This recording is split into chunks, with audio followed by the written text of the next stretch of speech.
Da chi'n ymuno â ni yma yng Nghanolfan Cneifio Meirion ar gyfer cymal Cyn Derfynol yr adran Iau ar hyn o bryd, ac ar un mae Beca Jackson o deulu adnabyddus y Jacksons a llongyfarchiadau i'r cymar corlan ganddi hi, sef Elfed Jackson am fod yn ben campwr Cymru gyda'r gwellheifiau y diwrnod cyntaf a ddoe yn y sioe fawr, ond heddiw mae'r sylw ar Beca y ferch sydd yn cneifio yn ogystal â thrin blaen.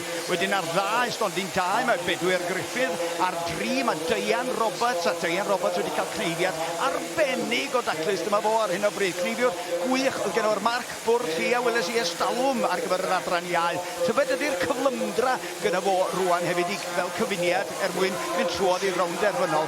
Ar bedwar Will Bevan, ac ar 5 Thomas Hugh Jones, ac yn y pen draw na mae James Gregory yn o Loegr yn cystadlu ar y chweched safle. Felly dyna chi y cystadleuwyr yma. Beca Jackson yn fan hyn yn gorffan i hael oen y daclus dros ben ac yn rheoli yn dda i lawr i'r gorlan gefn. Dyma'r un nesa allan ganddi hi.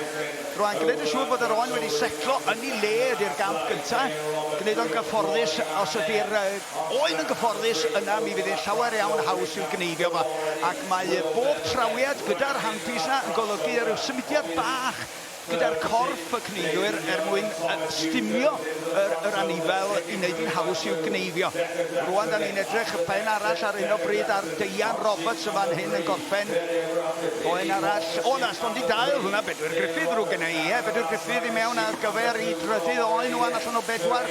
Felly, 1, 2, 3, 4, 5 allan o'r 6 wedi gorffen, 3 allan o'r 4 wy'n ar hyn o bryd. Ac mae yna dipyn o gyflymu yn digwydd rwan, achos mae'r rhaid rwan herio i hunain fwy mwyn sicrhau lle yn y rownd derfynol.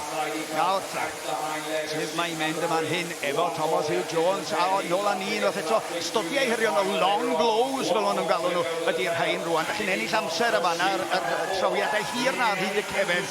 Mewn a Will Bevan i nôl i pedwerydd oen rwan ac i ffwrdd a fynta.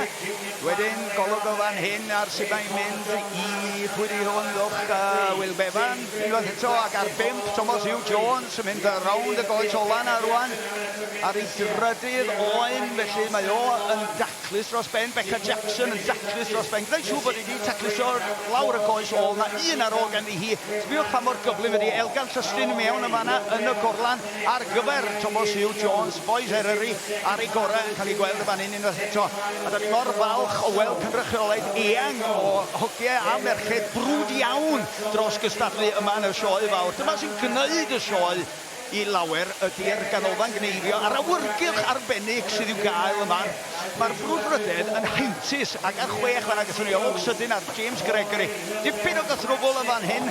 Weithiau mae brys yn gallu golygu colli safle, a dyna oedd ddigwyddo eiliad bach i Dian Roberts. Mi ademilliodd o y reolaeth dros yr oen yna yn greffus dros ben.